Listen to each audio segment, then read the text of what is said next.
Hello and welcome back to the channel. It's good to be back. We're doing a live pre-game show just for a bit before the game starts and the lineup drops. I want to talk about uh, one second. Yeah, I want to talk about what we've been seeing at Chelsea this week, what we're expecting from this game against Manchester United, because quite honestly, I'm apprehensive. I've been apprehensive in pretty much every game this season, but against United, where our record really hasn't been that good, I am concerned, to be honest with you. So it'll be interesting to see what Chelsea can do going into this game against Manchester United at the Bridge. Obviously, I don't mind if we want to talk about the other fixtures that we've got tonight because we've also got, I think it's Liverpool playing. Liverpool are playing today.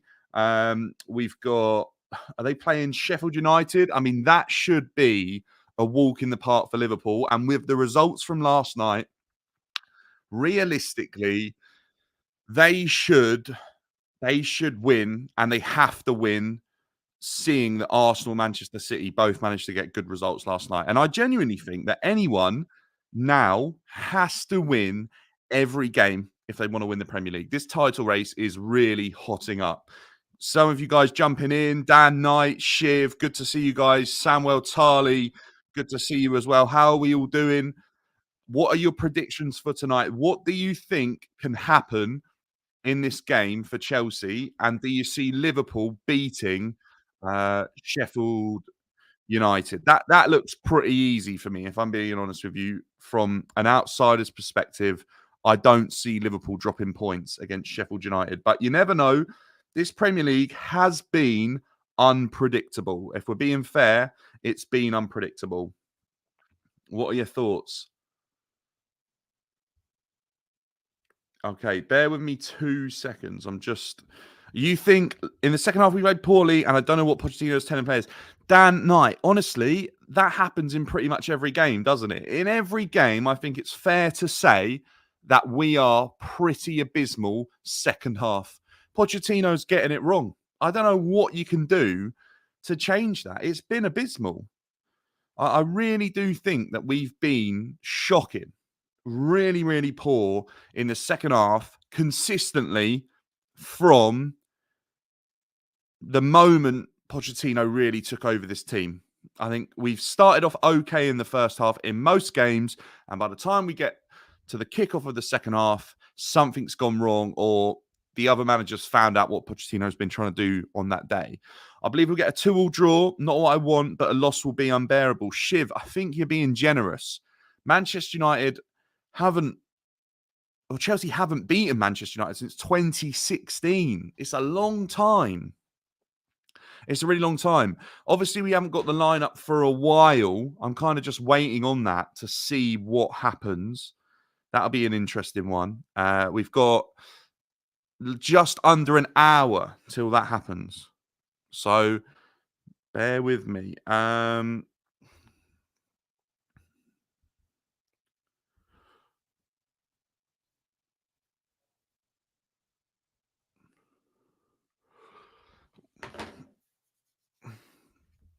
Shiv, if we are to lose, Shiv, what happens then? Dan Knight says Chelsea beating Manchester United in 2017 was the last time in the league. Is that when it was? 2017.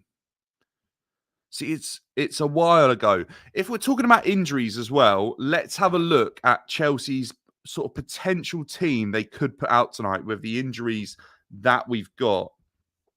Obviously, injuries have absolutely plagued us for such a long time. This season, it's been a joke, hasn't it? If we're being completely honest, it's all we've seen. Injured, we have Chilwell injured, Reece James injured, Fofana injured. Well, I think Chilwell's sick, actually. Fofana, obviously, Agachukwu, Lavia, Colwell is now injured, and Nkunku as well. So, yeah, it's frustrating. There's probably more there. I've probably missed off a couple of names. So, realistically, we're looking at Petrovic in goal. Has to be for me. Gusto right back. Hopefully, he's fit. If he's not, then I'm slightly concerned. I think we might see Alfie play. Disassi, He'll be in there with Badashile. I don't see Thiago Silva starting or returning to the side, but it actually wouldn't surprise me tonight if we did. If Thiago Silva returned tonight, it wouldn't surprise me because we were so poor defensively against Burnley. I actually don't think with Thiago Silva in the side, we've been that unorganised compared to that game. So if he was to come back instead of Badashile, I wouldn't mind that too much. I really wouldn't. I think it's sad how it could be ending for him. I think that is upsetting. Reece James back in training. I don't think he'll be risked. Shiv says the rate of injuries are insane. I feel bad for those players too. I couldn't agree more. I'd feel bad for those players as well. It must be really, really tough on them mentally and obviously physically. It must be draining. It really must be. I think we got Cucurella left back is what we've pretty much nailed in as well. And then I would say we're probably looking at the standard midfield that we've seen in Enzo, Casado, and Conor Gallagher will probably be playing 10. However, after the last game, if Connor's dropped, I wouldn't be shocked because it really didn't work. I know Burnley is a different outfit to what we've got tonight in Manchester United. But if it doesn't work against Burnley, I just don't see it being that successful against Manchester United. However, the type of game that it is a heavy running game. I think that's going to be a real sort of component of tonight's game is that I think there'll be an awful lot of ground covered by both teams. It really wouldn't surprise me. B Martin says evening been a while. Yes, it has for the guys over on Twitch. It has been a while. I'm obviously on YouTube a lot more often now than I am compared to Twitch. So good to have you guys back in. B Martin, obviously a massive, massive Bristol City fan. How's your season going? I'll be honest, I've not been keeping tabs on the bottom end of the championship, if that's where you are, or even mid. I've been looking at the title race because it's been a little bit interesting. I'm just having a look now. If we lose tonight in Sheffield United, I would have sacked Pochettino before tonight. I really would have. I would have sacked Poch way before tonight. If we lose tonight, it doesn't change anything for me. I think he should go. If we lose to Sheffield United, then I think it's inexcusable. However, I think they'll be too late. You can beat the good teams like Southampton and Leicester, but lose to all the rubbish ones. So that's Bristol City's season for you in a nutshell. Do you know what? That doesn't seem too dissimilar to Chelsea because Chelsea have had results against some good teams this season and we've had interesting games in the top 6. We really have. But in terms of the games that we should be winning, we've been awful, haven't we? We've been really, really poor. If we're looking at the rest of the midfield, maybe Mudryk might end up in the 10. We've got, obviously, Sterling, who's been in and out of form. Should he play? I'm not sure. We might see a return just because it's a big game and experience is needed. And we do know Raheem Sterling's got that. Unfortunately, though, for Raheem Sterling, nothing he touches at the moment is going even in the direction that he wants it to go in, let alone having or working to good effect. If we're being honest, it's been woeful for Raz recently, which is a shame because I do like him and I want him to succeed. Thing is, this season we've only lost 4 games by more than 1 goal. If we turned losses into draws, it would look so much better. Right. Okay, fine. Yeah, I see. So what position are you in right now and who's your next fixture against? Sterling is washed. Sterling, at this moment in time, if it continues this horrific patch of form that I think he's in, yes, he is washed. I will hear that argument because I don't see how you recover from that. But the front 3, let's get into it. I would say Sterling, Mudryk. Don't know if I'm being harsh here, actually. Maybe you go Mudryk. Mudryk or Sterling. Mudryk or Sterling. Maybe I'd like to see Mudryk in the 10, Sterling and Cole Palmer.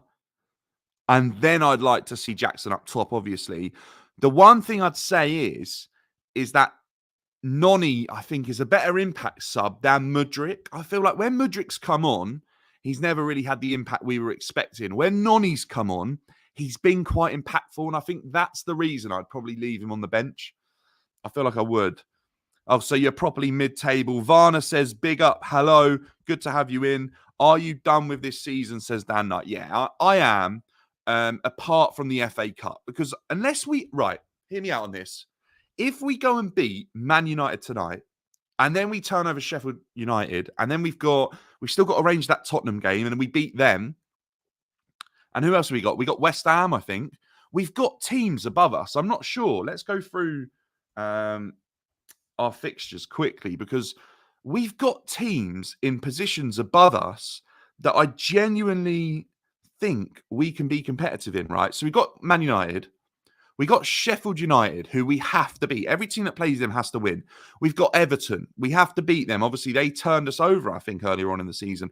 We've got Brighton, which has been postponed. So that'll be moved. That is a game against the team that are above us that we have already beaten this season. We've then got Arsenal, Villa, West Ham, my gosh, Spurs. If we can win those games, we get Europe. Seriously, if we win those games, we get Europe. So it's almost a bit harsh for me to say I'm done, right? However, if we can't beat Burnley, how can I expect this Chelsea team to go and win those games? But actually, they could potentially be winnable. And if we go and win them, yes, this season could be turned around, but I just don't see it happening. That's me being really optimistic that we go and win all those games, we close this gap that we've got, and honestly, that could be insane. That's best case scenario, that we get Europa League if we win all those games, and we have a huge effect on the title, because I don't know what other people think, but I am fully for Man City. I don't want Arsenal or Liverpool winning the league. So I'm fully Man City. And I think you only have to look at that team and it's a joke. And I backed Phil Foden from day one this season, saying it was going to be a massive season for him. I felt like the pathway had cleared for Phil to really step in and show what he's capable of, that he has been capable of for years. And I think we are seeing it now. 30 goals and assists from Phil Foden. What a player. Probably England's best player in the Premier League. And I think around Europe, we've got a contender in Spain, and we've got a contender, obviously, in Germany. Aka comes in saying, big up, Dan. Nice to see you, Aka. B. Martin is saying that sometimes going down to 10 men can make it harder. Didn't watch, but I guess Burnley would have just sat back. Yeah. Theo says, yo, what's up, Dan? Varna says, we're done with the season. Let's not lie to ourselves, but big game tonight. Hope it'll be a good game. Yeah, look, if we can start putting some results together against big sides, that would be really, really interesting to see how that goes. If you're on YouTube, make sure to smash the like button. We're trying to get 10 likes to start things off, and we'll see what we can get to. Obviously, we're in a preview show, and we're just kind of seeing how that goes tonight, up until the lineup is out. I think we'll do that, and when we'll talk about the lineup once it drops. What do we think? Are there any Chelsea fans in? What are we saying on the lineup? Any shocks or any type of players that you don't want to see in the team? Obviously, there's a debate between Sterling, Mudryk, probably Madueke, Gallagher. It's actually probably the most confusing and unsure lineup we've had in a Chelsea lineup for a while. Start, bro. The season is ending soon. Shiv says, please like and subscribe. Yeah, love to see that, Shiv. Not Sterling. The season is ending. No. Like, start a run, Varna, is what I mean. If we can start a run now, we have a serious chance of putting ourselves into a European position. Do I see that happening? No. Do I think that's possible? Maybe not. Maybe not. If I'm being really optimistic, yes, because we've turned up in big games this season. But that is a real push, because actually that isn't all true. But there are teams there, right? If we look at this and then we look at the fixtures again, Manchester United, we turned up against them and we should have done better than what we did. So that could be winnable. We're at the bridge. We've been better at the bridge. Sheffield United could be a banana skin, but we should beat them. I can't remember the last game against them. Did we beat them or not? Yeah, we won 2-0. So we have to win that. Everton. Another potential banana skin. Everton always feels like that every season. Some seasons we definitely get the better of them. Some we don't. Brighton, obviously we beat them. Tottenham, we've beaten them. So we have to do well in those 2 games. We should be doing the double over these teams. Aston Villa, we've beaten comfortably. Should beat them, although they're pushing. They're going to be in the running. Man City in the semi-final, not sure about that. Arsenal, we turned up against and should have won. West Ham, we didn't win. And I genuinely think I can't see us beating West Ham. They're a solid side. I'm not sure I see that happening. Forest, another weird game for us. Potential banana skin. And then we finish off against Bournemouth, which we should win. There's potential. And we got a Brighton. Brighton will be rearranged and Tottenham will be rearranged. So we've got potential to win 1, 2, 3. I'm going to say Brighton. I'm going to say we win one of Aston Villa, Arsenal, or Spurs. That's 4. Bournemouth, we win. Forest, we should win. We should win those games. We're Chelsea. I just don't know if I see that happening. Isaac, yes, mate. I will send you the link. Isaac wants to come on and just chat about the game as well. How you feel if Chelsea ruined the Arsenal title party this month? I'll be over the moon. Wouldn't we all? Wouldn't we all be over the moon if we were able to? If we were able to ruin Arsenal's potential challenge at a title, it'd be fantastic. I think we've had such a woeful effort at ruining Liverpool's chances that hopefully we could spoil it for Arsenal. But I will say, genuinely, this Arsenal side is one of the most fearful Arsenal sides, or most fearful I've been of an Arsenal side in a long time. I really think they've put it together. Brother, if we win the games, we're top 4, not going to lie. Stop looking at the stats, look at the reality, we're 12th. You know what it is, Varner? I know you're saying that. And look, I'm not predicting that we're going to win these games. I'm saying there's potential, right? And we got to start off tonight against Man United in the right way to have any chance of that, because we need a response tonight. We've drawn against Burnley's 10 men. We need a response tonight against a big team. And we have done that this season. We have responded. So that's what I want to see. I want to see this Chelsea team respond like I've asked for before, like I said before the Aston Villa game, and we did. And potentially, I see us hitting 6th place if we turn on a run of form and finish the season strongly, which actually, it's so important that we finish this season strongly, because how many times, right, let's although they were never as bad as us and they have a far better team. Let's take Liverpool, for example. Liverpool last season at times looked horrific, right? No, Varno, I'm not saying, you're saying we're delusional here, thinking that. That is the most optimistic we can be. If I be realistic, we don't move much higher up than 9th, if I'm being honest. If we keep on the way we've been, we don't move higher up the table than 9th. I think we finish in the top half. I really do. I think we got enough games in hand that we finish in the top half.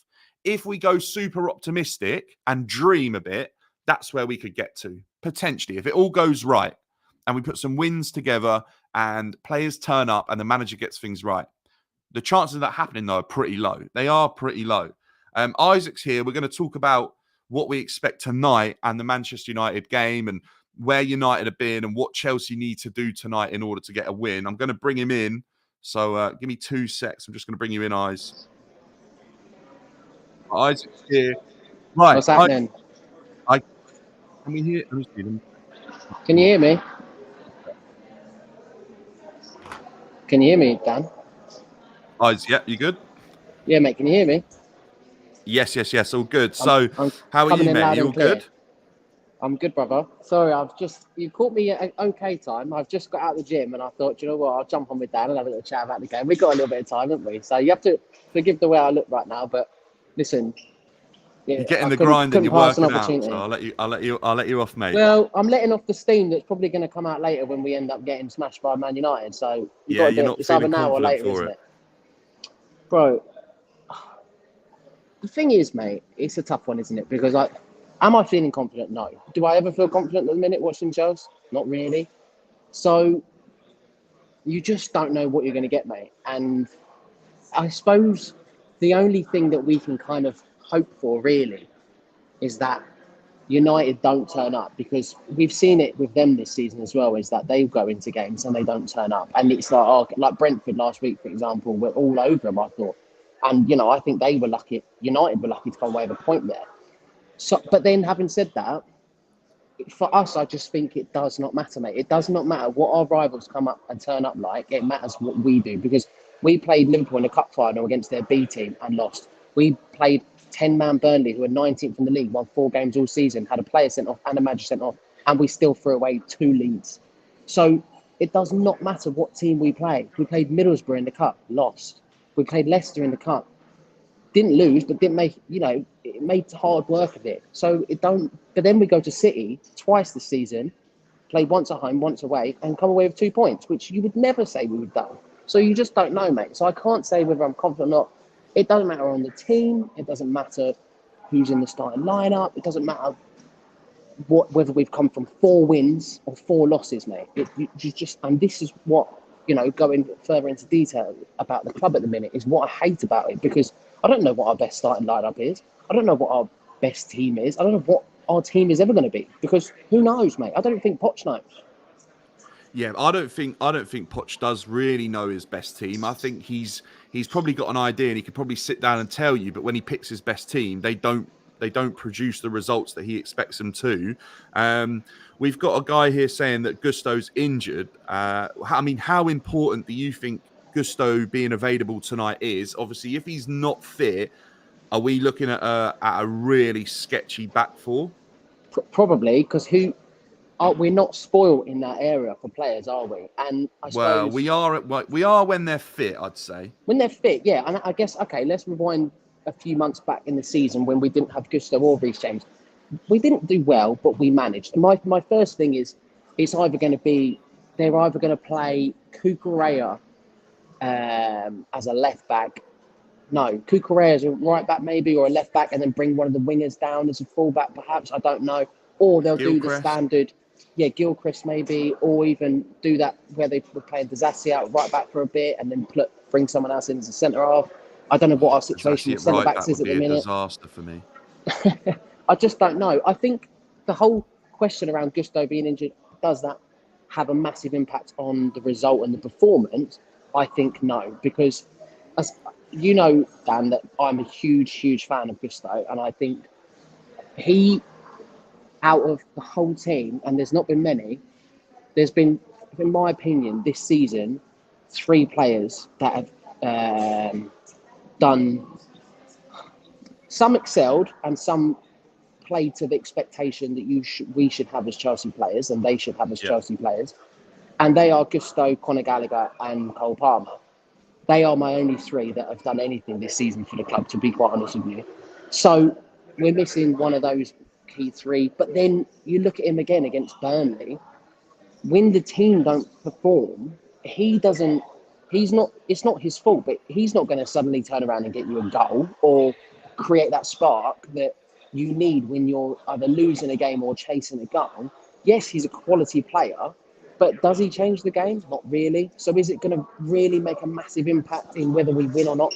I don't think it will, mate. It's just another... What is it you said? He's injured, isn't it? It's just another name to the ever-growing list of injuries we've got, mate, which is a joke. And that's another topic that we could go on to, but we'll be here going on about that for ages as well. I saw in your video midweek talking about the injury situation, and it's becoming laughable, mate. Absolutely laughable. Yeah. When do we start questioning what's going on at the club and why we've got players that just can't get or stay fit? We bought players in the transfer window last summer. It's nearly been an entire season. And I'd say collectively, I don't know if they've done 90 minutes, mate. Between Carney Chukwuemeka, Ugochukwu, Lavia, and Wesley Fofana, how many minutes do you reckon they've got all season? How many players did you choose? Say 5. Collectively, I don't think they've done 450 or 500. Do you know what I mean? I don't think they've done that. So that means that at least every player you've mentioned hasn't completed 90 minutes, which is facts because of Lavia. People are saying here that Disasi right back is delusional. That isn't delusional for me, because you're either looking at, against Man United, if Gusto isn't fit, which I'm praying that he is, right? If he's not fit, we have no option there but to play either Cucurella and then there's no Colwill for left back. So the only person that's played the most games at right back when we've not had right backs fit is Disasi. Yeah. And if it isn't Disasi, it's Alfie Gilchrist. And I don't think you want to be putting him in the squad against Man United. I just don't think you do. I know he's signed a new contract, but who are they going to be up against? Is it Rashford they usually put out left? Now they play Højlund up. It's going to be Rashford or Garnacho. It's going to be Rashford or Garnacho, so it's going to be a disaster. Anyone but Gusto, there's an absolute mismatch for pace there on Man United's left-hand side. Yeah, that's true, mate. And also, I know people say Disasi at right back. Look, you've got to give this guy some credit, I think. Actually, I suppose it's unfair. I wouldn't put them in that select group of players that I mentioned before as up there as Chelsea players that have performed this season, not up there to the standard because I think he's been inconsistent. However, to be fair to Disasi, we have to cut him massive slack. He's been played all over the back four this season. It's his first season in the Premier League, full season. Sometimes he's been mustard, mate. Like literally, strikers can't play against him. But then you've got to give the guy a little bit of credit. When there was a time when 1 week he was playing as a right back, then he's playing as a centre half, then he don't know if he's playing as a striker. Do you know what I mean? What can you do when you're that player? And every time he's going into training midweek, the gaffer says, "I don't know where you're going to be playing this week, mate. So just be ready to play everywhere." Yeah, it must. You've got to give Disasi credit for that. I think at times he's made mistakes, but yeah, his versatility is definitely an asset to his game. Considering, we have to give him the benefit of the doubt that actually, it is his first season, and he may only get better. I think it's natural to have highs and lows when you're coming into the Premier League, when you don't know what to expect. And you haven't been playing for a top side where you've come from either. He's come from Monaco. It's not exactly been setting the world on fire. I mean, he had good links, but I think Disasi's been probably at the level we kind of expected him to be at. Anyone that thought Disasi was coming in as a world beater is a joke, but anyone that thought he'd do what he did from right back, I don't think anyone would have thought that he'd be at that level. I don't think he was the natural option for me that you would have chosen as a backup right back if everyone was out injured. And I think he's done really well. Hopefully, we don't have to see that tonight. Going forward, the biggest sort of debate I can't get my head around is who you start. If you're saying Caicedo and Enzo start in the pivot, midfield-wise, going forward, are we saying it's Sterling, Gallagher, Palmer, which has been obviously pretty much Pochettino's go-to, or have Mudryk and Madueke done enough to start sort of shifting that midfield about? What do you think? It's a tough one for me because I think the reason Sterling kind of cemented that position, or I wouldn't even say cemented it, but why he became the favourite there is because one of his experience, he's probably been at the club longer than a lot of those new signings we've brought in. And he's not been there for years, but he's played in the Premier League for years. He knows the way the league works. He knows the opposition teams. He knows a lot of the opposition players better than a lot of these guys that we've brought in and the youngsters. However, of late, his performances have been really poor. And look, we're all allowed a one-off bad game here and there. But, mate, the free kick, the penalty miss, and then he came on the other week and missed another sitter. Yeah. Obviously, that was really good for the assist, actually. But missed a massive sitter. And actually, he got the assist against Leicester for Cole Palmer in that game when he missed 3 clear cut. Well, he had the missed penalty, he missed the chance, and then he had that free kick. And look, the pressure's obviously got to him as well, which doesn't make it easier. And I'm as much as I think the guy is performing really badly, I never agree with fans booing their own player. And I think, look, no one really deserves that. I get he's poor. Let him come off. He knows he's been poor. Let him come off. Let someone else come on and see if they can do a better job. So does he, he's had a couple of games where he's not started. Does he?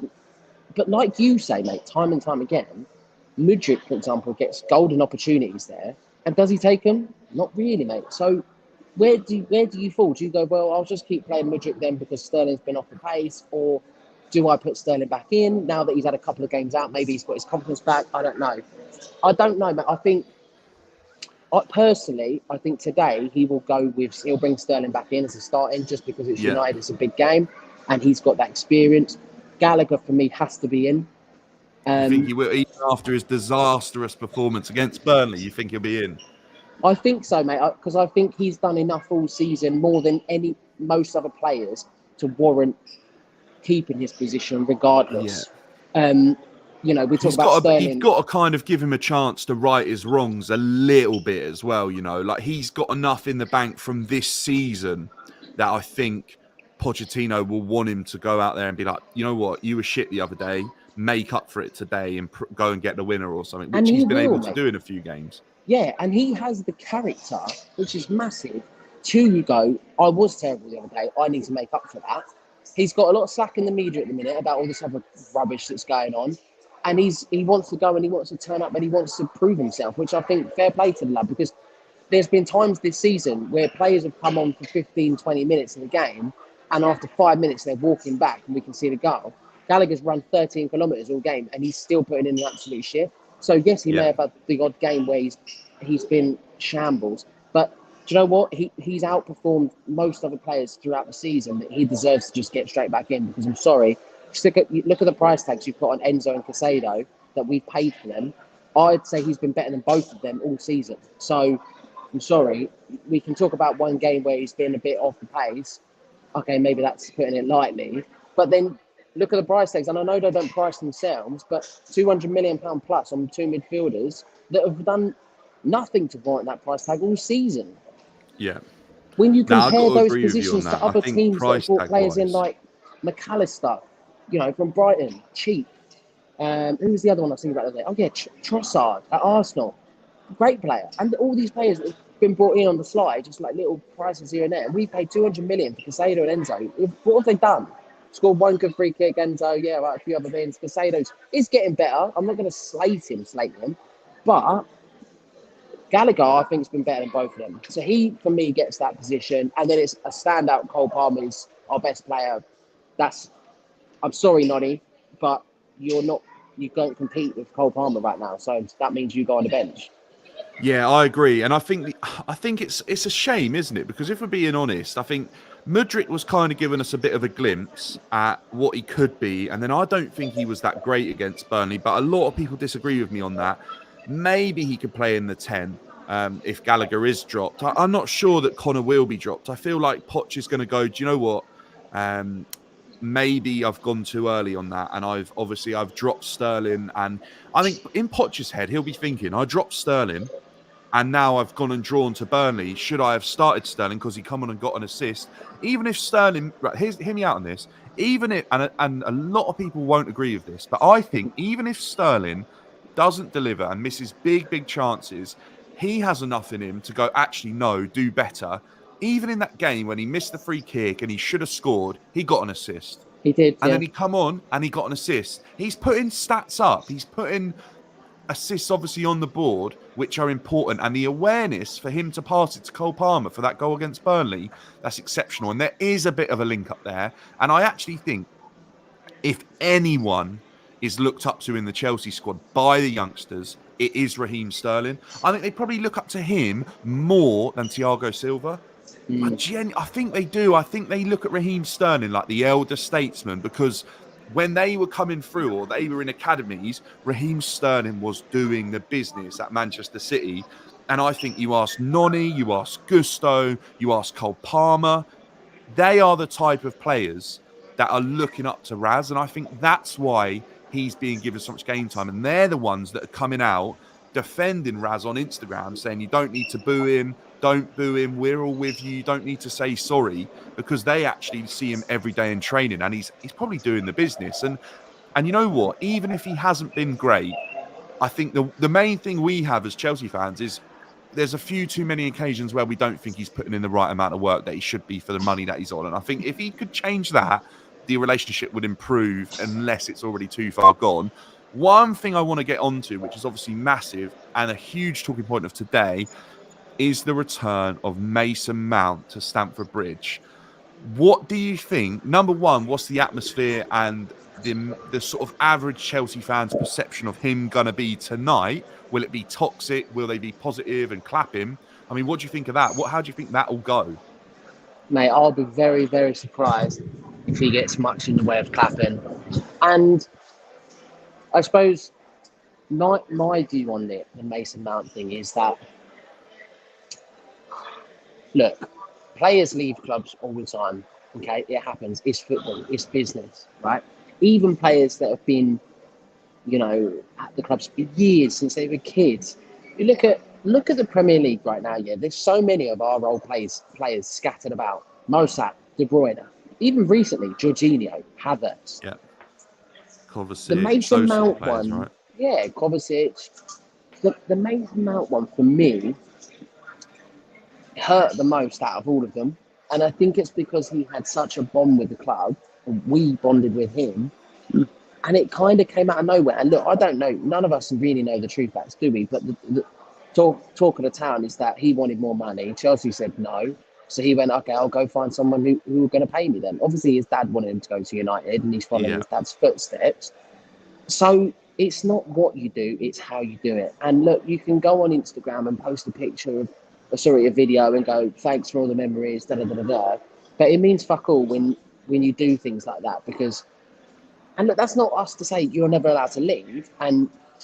But it's the way he's gone. He's got absolutely no emotional ties to the club to then be like, look, it doesn't matter if I don't earn as much as I want to, as long as I'm still making decent money. Let's be honest, mate.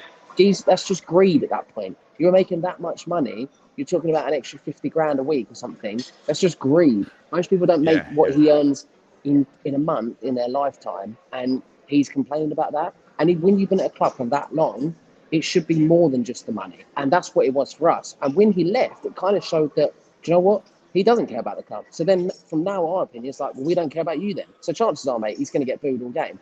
I just really, really, really hope, right, if he does start, if he does play, whatever, please just do not allow him to score a goal, because I think if he's getting grief all game and he scores, he's going to come and give it large to our fans. And look, I hope he's got any amount of respect and decency left in him not to. But it's a game, innit? At the end of the day, it's a sport, it's a game, it's a business, whatever you want to call it. He's going to milk it because he's not going to have us there calling him names for 90 minutes, bang a goal in, and then just stay silent, is he?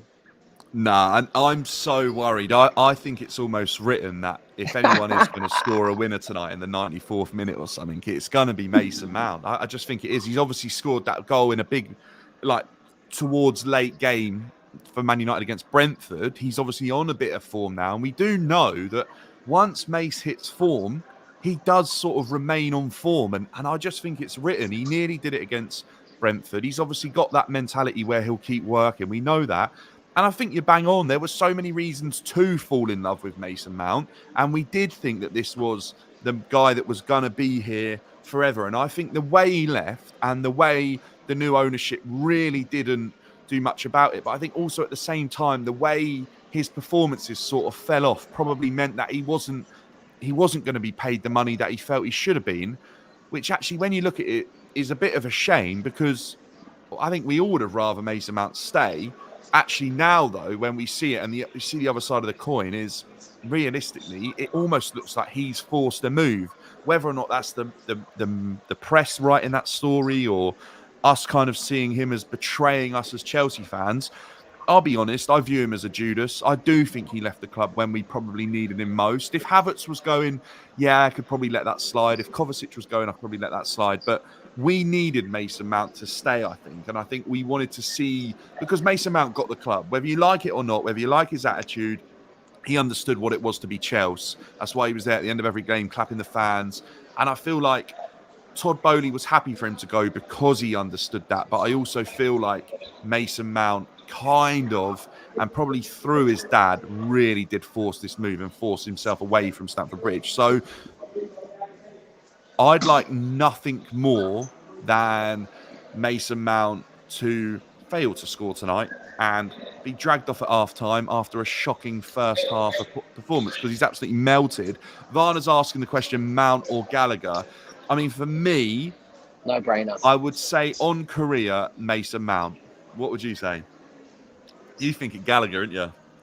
Bro, look, I can see why you would. And look, Mount is also, let's be honest, he's been around a lot longer than Con. Like, and I think as well that's what created such a special bond with us because, look, maybe we're thinking too much into it now, but Mason was around when we had our transfer ban, right? We also brought Frank in. Yeah. Frank's first appointment at the club as gaffer.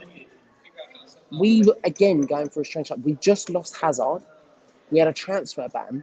He brought all these young players through, and it was Mason Mount, Reece James. Connor was there, but nowhere near as prominent as the others. Ruben was about a lot more. Trev, Tammy, and it kind of we were so scared about that season, mate. And look, we didn't have a great season, but we finished like third in the league or something, and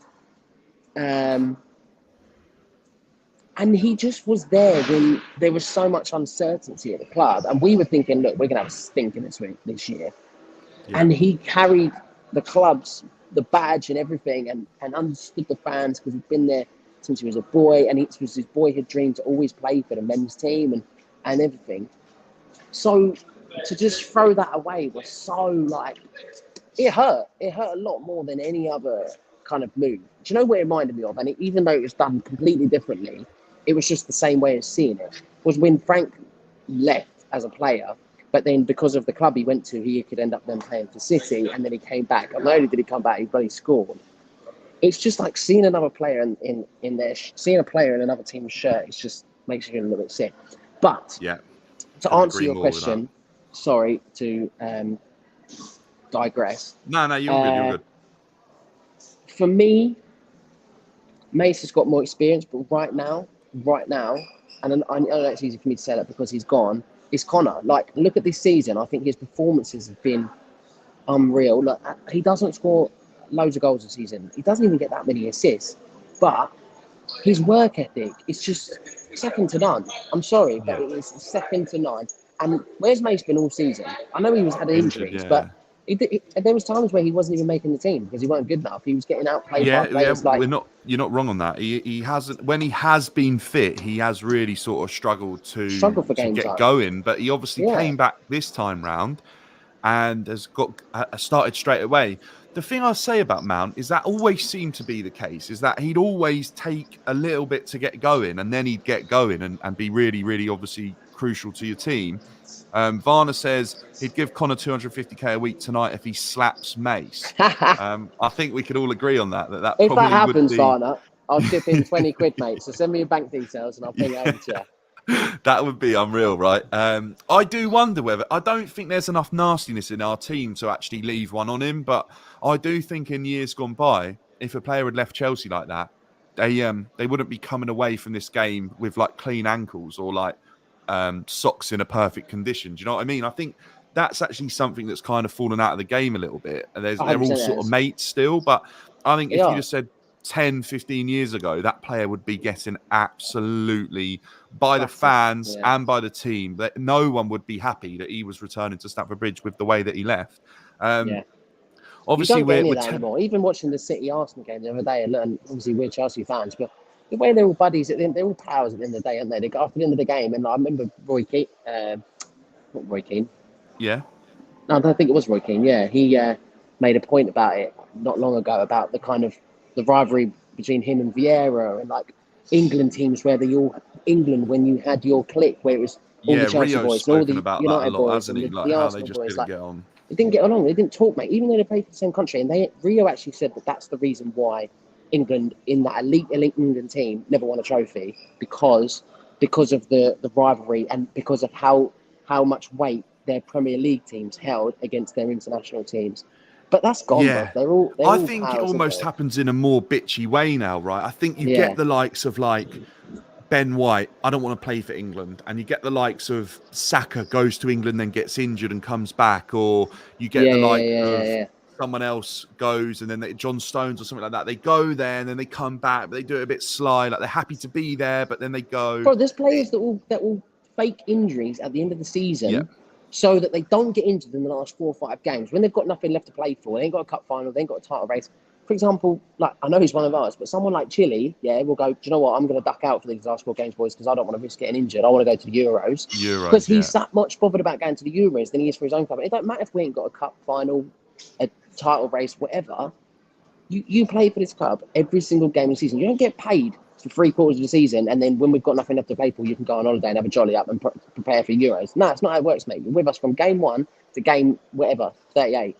Yeah, I don't disagree with you on that. I think we see that a lot more now than we ever have. And I feel like that's the thing, isn't it? It's like a player is more likely to like, it's not the same, but in society, someone is more likely to ghost rather than own up and say what they want to say in terms of a conversation or have to say no, right?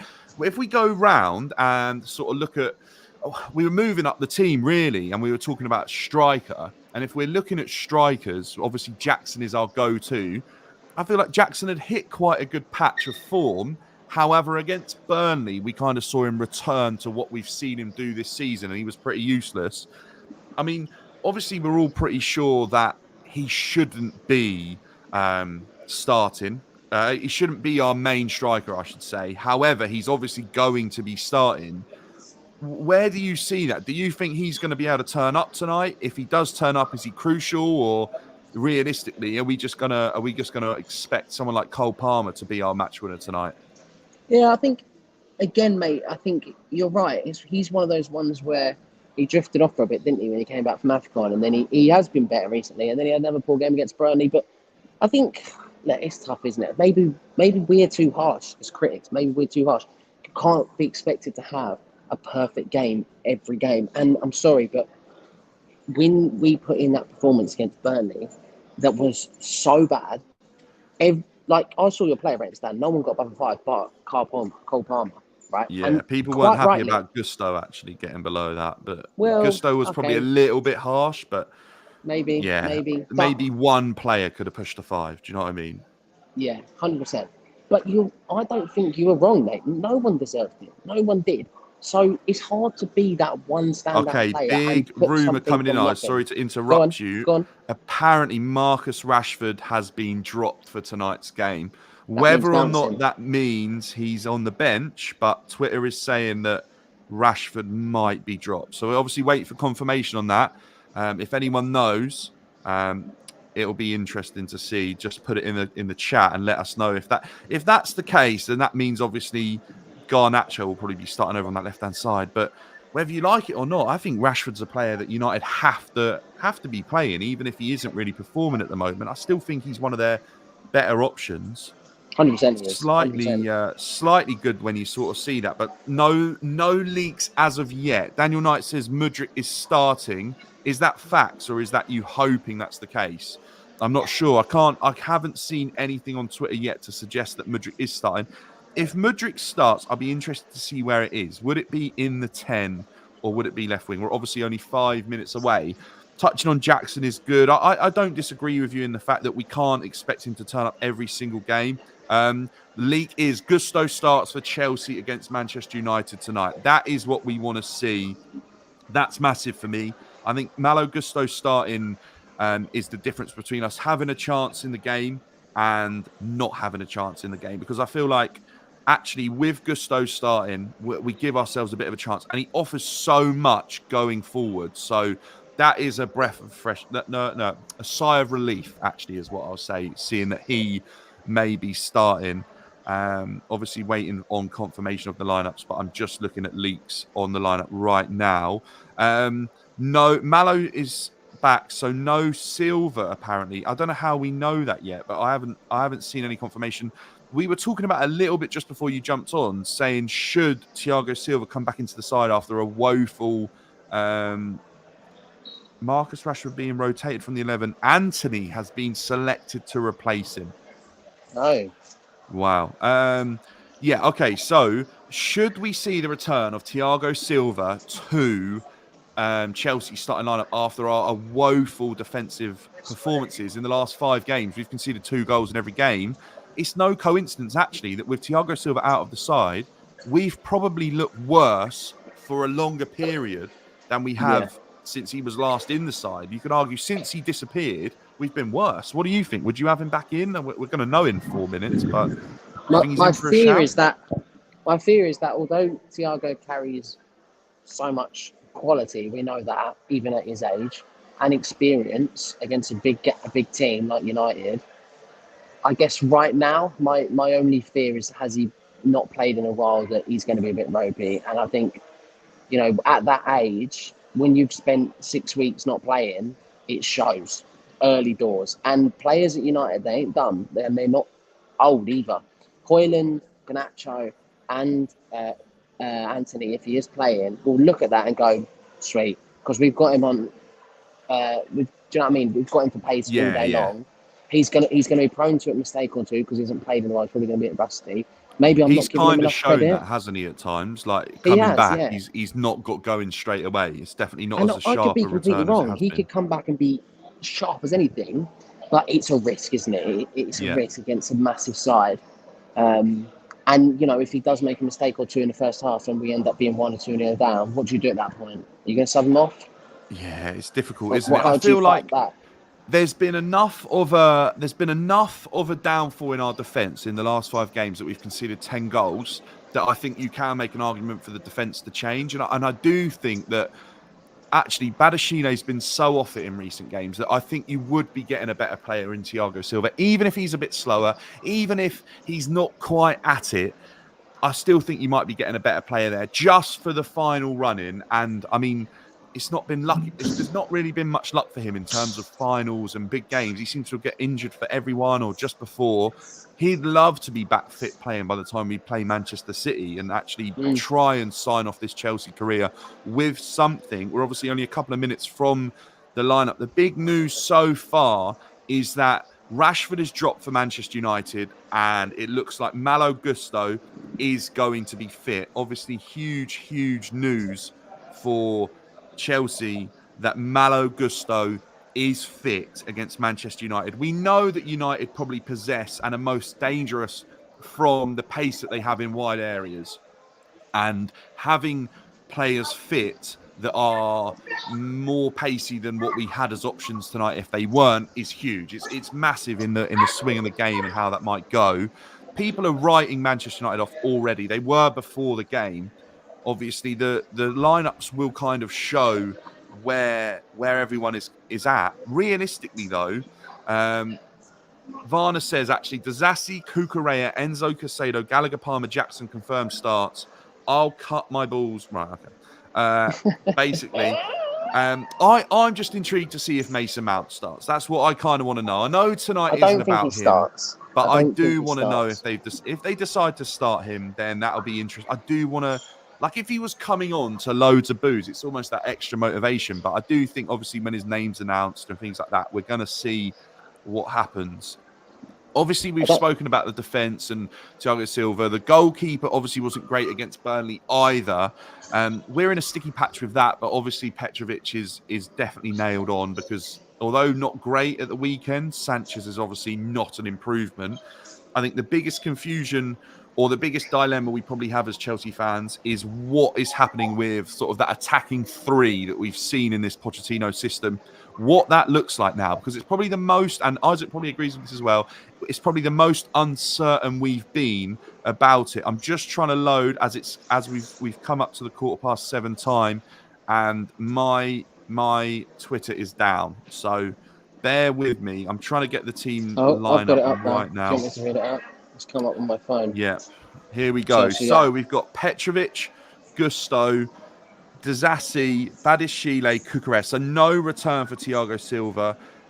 Casado, Enzo, Gallagher, Palmer, Jackson, Mudryk. So Sterling remains on the bench and Mudryk is in at left wing. That's an interesting one for me. I'll be honest, I don't think Mudryk's been good enough when he's played left wing this season. I really don't. I'm quite shocked that Sterling's not playing. I genuinely thought that Mason Mount is on the bench. Okay, for Manchester United, Mason Mount is on the bench. I'm quite shocked. Let's see. I'm just going to try and... Is Rashford? Yeah, Rashford is dropped. Oh, he is dropped. Let's see. Just trying to get the lineup up. Okay, so Manchester United lineup tonight is Where are you watching it tonight, Dan? I'll probably be in a pub somewhere, I would say, because I'm not at the game. Obviously, that's why I'm live. Okay, so Manchester United. Oh, wow. You press their lineup, it comes up with the team shop. How fantastic is that? They've got Anana, Maguire, Bruno Fernandes, Højlund, Garnacho, Casemiro, Varane, Dallo, Anthony Wan-Bissaka, and Kobe Mino. Mount, Rashford, Ericsson, McTominay, Amrabat, Ahmad, Evans, who I expected to start tonight, is on the bench. So actually, Maguire and Varane starting when a lot of people said that wouldn't be the case.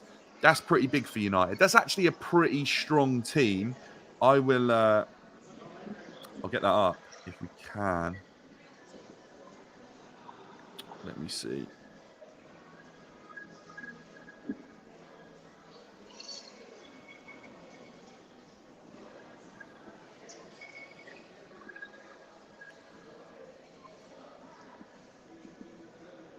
Okay, so there we go. The Manchester United lineup is there as well, obviously. Chelsea are in a good position tonight against that Manchester United lineup. However, my biggest concern would be Mudryk. What we could say, though, is that if Wan-Bissaka is probably going to be playing right back, you'd think.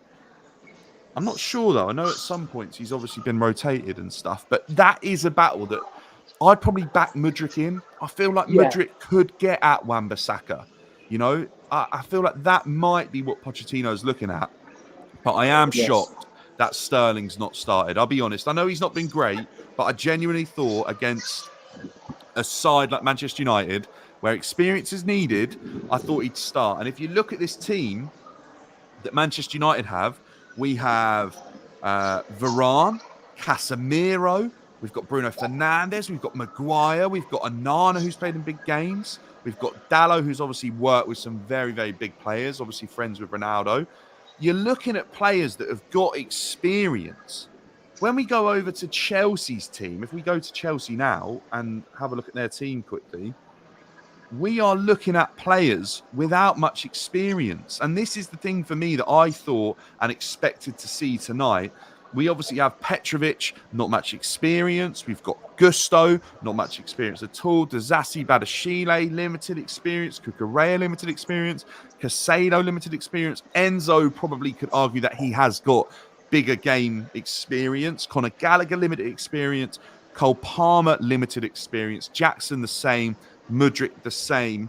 Arguably, that's been a massive issue for Chelsea all season. But in these big games, the likes of Sterling and the likes of Silva would be players that I'd be turning to and say, can you help this young team through tonight?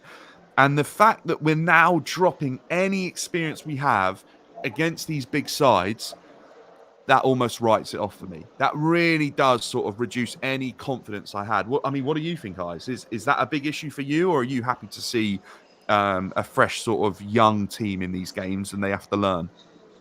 Yeah, I think you hit the nail on the head with it, mate. Really, with that exact question, it goes one way or the other. I think the trouble is when we try and balance it, it sometimes causes issues. So, and with respect, I think a lot of the fans this season, and I know that Poch doesn't need to answer to the fans because he's the coach, he makes the decisions, but ultimately, he does listen to the fans. And I think one thing we've been crying out for is give players like Mudryk more opportunity, give him more game time, see what he can do against these bigger opponents. I do think Mudryk, his performances have been better against better sides. And I do think you look at someone like Wan-Bissaka, and I think Mudryk will have him for breakfast. It's just whether or not he can put something at the end of the result. It's like you and I say all the time, mate. It's no good being that fast if you can't do anything at the end of it. But look, I really hope we do. It's tough, isn't it? Because he's gone youth over experience in a game like this. And I get what you're saying about the United team having experience, but I don't think their experience holds massive amounts of weight. If you look at their performances recently, like they haven't shown experience in the way they play. If anything, they look old and out of date, mate. So maybe Poch has seen it like that as well. Yes, okay, you're an experienced player like Maguire or Varane or whoever, but you look at them against Brentford on the weekend, and they just looked old and slow. I didn't look at them and go, that's an experienced squad. I looked at them and thought, that's an out-of-date team. You know, they've got a few injuries, haven't they? And I think they actually could do with some youth in their team, especially at the back. And I think if you look at their defence against our attacking, there's a lot of pace in our attack. You know, Cole Palmer, Jackson, and Mudryk. They against someone like Maguire, slow. You know, Varane, quality player, but he's not quick. He's not the quickest, is he? Yeah, not So anymore. Yeah, for maybe sure. he's looked Used at to that be. opportunity and gone, do you know what? I'm going to try and do him. I just want to do him from pace here. Also, I do think that Poch is probably getting to a point where he's like, look, I've tried everything this season. I'm probably going to get sacked at the end of the season anyway. I've got nothing left to lose. Let's just give it a go and see what happens. Who knows, mate? Who really knows what he's thinking is behind it? But I think all we can hope for as Chelsea fans is that the younger players kind of are really put a shift in tonight and look at that draw against Burnley that was disgusting and look at the table. And I know we talk about it, and I can't remember how many times this season I've looked at the table, sent you a text, Dan, and gone, well, Dan, if we just win our next 2 games in hand, we'll be back up to 6th and fighting Europe, or we'll back up to, I don't know how many times I've done it, mate. I can look for our WhatsApp chat and we can have a look. But Yeah. I hope they look at it and go, if we do win our next 2 games in hand, like I messaged you the other day, we'll be up to 46 points. That will put us, based on the same amount of games as other teams, that will put us in 7th, about 3 points off 6th. I think I'm right in saying that.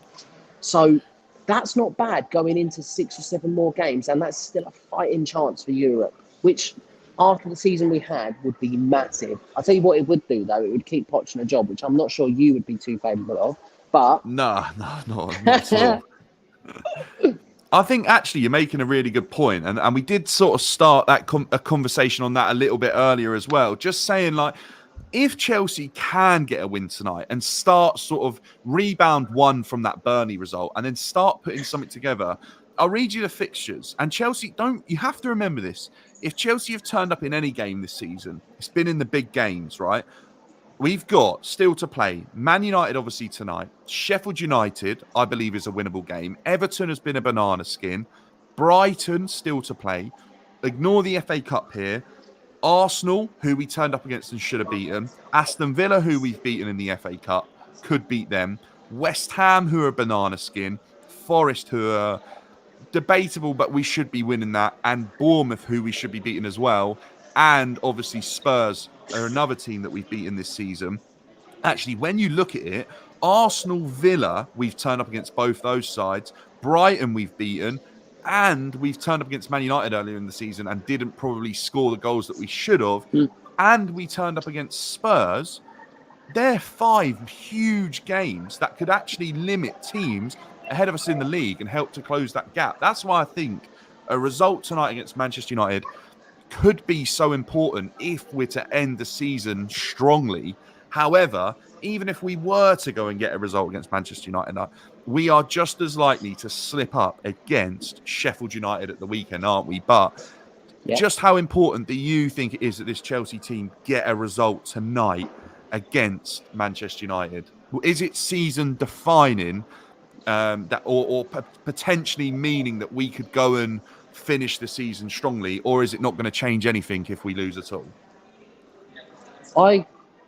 Maybe I might sound a bit ridiculous here, but I'll take that risk. But I think tonight is one of our most biggest games of the season. And the reason I say that is because I think it is exactly what you just said, which is season defining. And I think if we lose again tonight, okay, a draw won't write it off, but a loss tonight affects mentality, affects will, and just desire to go and do anything. If we get a win tonight, right, like you said, who have we got the weekend? Sheffield United. You know, I know we're Chelsea and we do stupid things like that, but that should be another 3 points. Bam, all of a sudden we're back up like 6th, 7th, right? Then the inspiration comes because it's like, right, okay, boys, we can do this. There is not a team in that list of teams that you've just mentioned, with the exception of maybe Arsenal, based on their recent. I know, like beyond the season, we turned up against them, but recently their form is unbelievable. Forest is a tough one because they're battling relegation. You never know what you're going to get with a team like that. And the only other one I would say is Bournemouth. Is probably and then West Ham, Villa, Spurs, Brighton. They're all sort of challenging for Europe, aren't they? Challenging, yeah, but none of them are teams Like, not one of them teams that you read out did I go, oh, that's a loss. We could beat every single on our day, mate. We beat every single one of those teams. We beat Villa, we've We seen it. have We beat beaten Brighton, we've those seen it. teams this season, or drawn, or We should have beat we've Arsenal. We turned were up 2-0 against up them. against them. We beat Spurs. We beat Villa in the FA Cup and in the league. Like, we've beat we played Newcastle already. But do you know what I mean? Like, that's Brighton, why I think this game is massive, because it really. I think this is our last. Like I said, West how many Ham times have I actually said is to the you? only one I looked at and thought we won't win that game, like for Won't a win it, definite. yeah. I really don't think we'll win that. But Like- other than that, if you were to go and win, say there's 10 games there, I think Chelsea have got to finish the season. If we lose tonight, we write the season off with 10 games to go. If we win tonight, it's the biggest 10 games of Pochettino's managerial career, because it's an FA Cup semi-final in there and the chase for Europe. It saves Poch's job if he gets us Europe. So he needs to be... This is huge. This is... All right, it's not a trophy, but if Pochettino gets Chelsea into Europe this season, it's as good as a trophy, because we couldn't be further away from it. It's been a nightmare. Obviously, it's a massive game. We've been looking at the lineup. We're obviously not too far away from kickoff, so I've got to get to where I'm going to be watching it. But look, it's a pleasure having you on, mate, as well, just kind of giving us some insight as to what Chelsea fans are thinking. I'm going to wrap things up there, chat. So make sure to absolutely smash the like button. If we can make 10 likes, that would be brilliant. The last time Chelsea beat Manchester United, I think, was 2016. Can we right that record right tonight and manage to get a victory against Manchester United? It's about time, Chelsea. Make sure to like and subscribe if you're enjoying the content, and I will see you after the game, and I'll be on Chelsea Fan TV with my player ratings. I'll see you on a bit. Cheers, everyone. Sweet.